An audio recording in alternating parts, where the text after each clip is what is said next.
Hey guys, Gotham Geek Girl here with Big Old Belt, and we just attended the Marque And Hector screening and premiere, red carpet. We just interviewed the cast and crew. Definitely check the show out. It's going to be a comedy, and it is super awesome for the LGBT community. It's about representation, it's a comedy, and it's fun. Check it out.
And remember that in the face of hardship, joy can be an act of rebellion.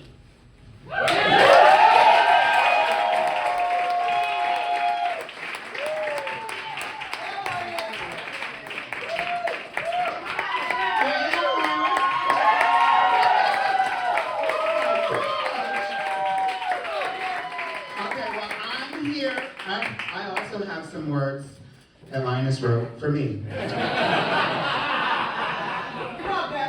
Stick around after the show for a brief talk back. God, my eyes totally changed during the pandemic, y'all. For a brief talk back with some of the core cast discussing the future of queer representation, moderated by the fabulous Toni Morrison, Senior Director of Communications at GLAAD. I actually have to hold my phone this far away. And now, turn your attention to the QR code on the screen.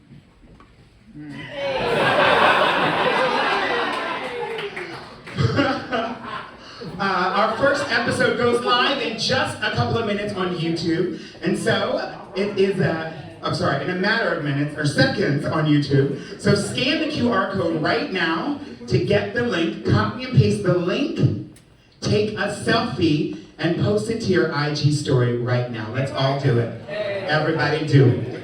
Okay, let's get the cue. We might need to kill the stage lights a little bit or dim them to get the QR code.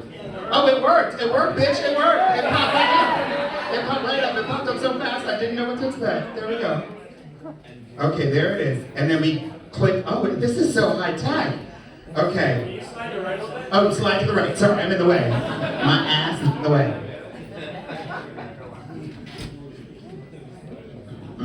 So you grab that link, and then we take. It's the thing under the word link. Okay, so then everybody take a selfie. Housewives have the selfie. Or you can take, if you don't want to take a selfie, you can take a picture of the screen. whatever you like to do. I'm gonna take a selfie. I'm gonna come down and take a selfie. Hi, sorry. Yeah, and we also just wanted to throw a deep thank you to the rest of our cast and crew. We were so grateful to have you here. And thank you to Shanique, also our producer who was on board live as well. Shanique made all of this happen. Thank you, Shanique.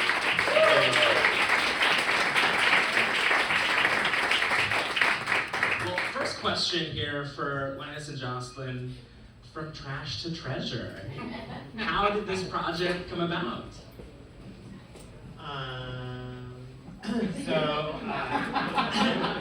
I'm like, this is a poor dress choice.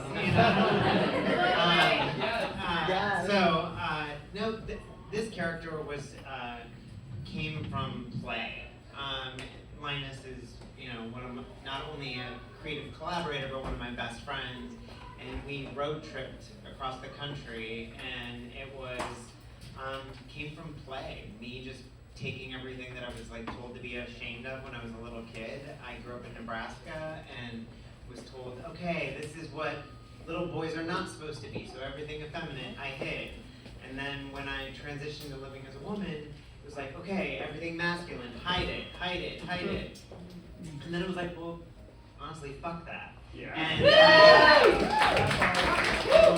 this character kind of allowed me to take everything that I had so much internalized shame over, and just kind of lift it up and love it and exalt it and have fun with it, and then create with my friends. So I love that there's how I operate. But as the fact that I kind of can be cis in the world, when it comes to the sort of trans identities and Jocelyn making fun of parts of herself, I am just giving her permission and letting her take the lead. So it's been very much like she's in the driver's seat around that writing process. And even when we did our rehearsals with you, there was active collaboration in terms of massaging the lines and coming up with ideas, and that's important to me. I want everybody to feel like they have a voice in the project, and they're not being told okay, this is how we see you, go. And then, it's just juggling a lot of things. Being on screen and then knowing, honestly, Michael Lamara, I'm not sure if you're here yet, but our DP, hey! We could not have done it without a DP who knew exactly what the fuck we wanted, because I did not have time to check the frame. And Chelsea, our producer, worked overtime on set. Just having people who you can trust. For the first time on that set, I was like, oh, this is the dream team. These are the people I want to work with for the rest of my life. Now, Jocelyn, you are a trans woman playing a male character on screen for this. I see your, yes, I love this, but take us behind the scenes there and the impetus for that character. I mean, honestly, and I kind of have to, why I became an actor and was drawn to acting as a child was, it was imagine, it was play, it was my imagination and going into the fantasy of it, right? And so as much as then when I transitioned, and I had, a lot of cis gay white men telling me that I couldn't be, the industry didn't have room for me unless I passed as cis. So I had to talk up here all the time, and this is who I was supposed to be. It was and I really took that to heart, and it quieted my voice for a long time. And I really, part of this was then, a very healing thing for me was then, okay, you know what, I need to embrace. Am I echoing?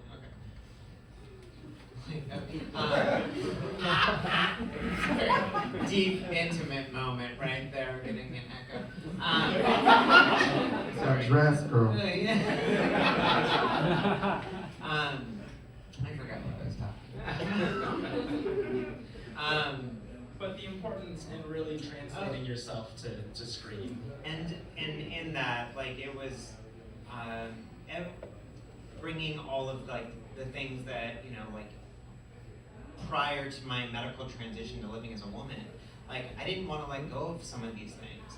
I was the first openly gay guy to take a guy to prom in Omaha, Nebraska in 2000, you know? Like, I'm fucking proud of that prom picture. Like, I am proud of that prom picture. And so it's like, you know, I didn't want to let go of those pieces of my past. And also, I was terrified.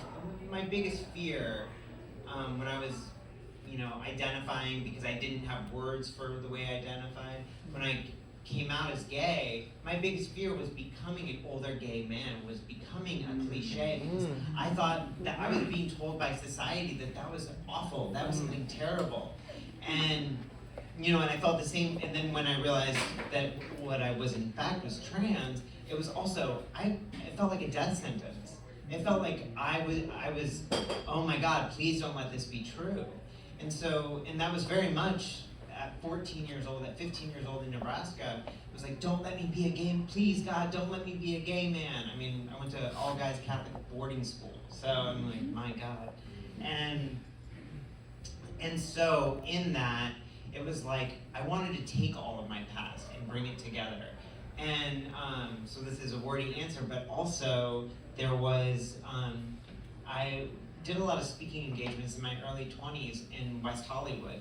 And I would have a lot of older gay men come up to me and say, darling, I would know, if I knew I would look as beautiful as you, I would have transitioned 20 years ago. Wow, yes. And I was like, holy shit. Like that, you know, because, and it really made me question, like, where would I be if I did not have access to the things that I have access to today? You're going there tonight, darling. If I'm being real, I really do not like how they portray the trans character in the new version of the show, or the old version. But I think there's an importance of having us both behind the scenes and in front of the camera, because we really are the only people that can tell these stories authentically and have fun with it. I hope that answered your question. It more than did. And we're winding down to the end here, but I want to ask you all together one last question. Really, you really touched on this exact question is, you know, why is it so important to keep creating stories made by us, for us? Especially in a time where I think so many people either don't understand or don't want to understand the community. But yet we have projects like this that are made for us exclusively by our own community. What is that importance to keep doing? I'll start. Go ahead. Do you want to? Well, I think we all want to jump on that one. No, I think it is so important for me as a human being to do that for my younger self. I want to give, you know, future generations something to look up to and to see, and to be like, oh, there's someone else who's doing it differently, and so I'm allowed to be me. I feel very passionate about that. It's healing for me, and that's what I have to use my art for, is healing. I love that.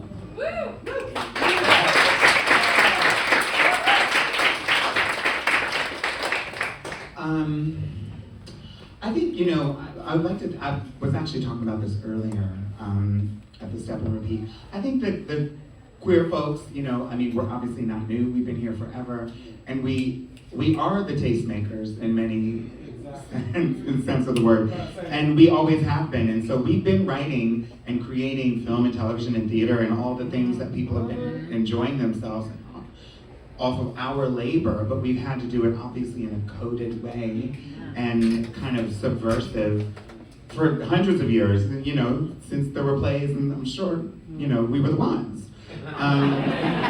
You know, but given the atmosphere now and the conversation that has, I mean, just looking back, like in the past 10 years, the conversation going from like, who has the right to play who in terms of acting, and then, you know, what stories should be told authentically by whom, and creeping up until now, it's just like a whole shit show.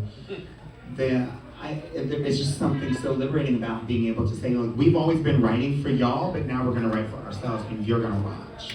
And that's my mood towards Hollywood moving forward.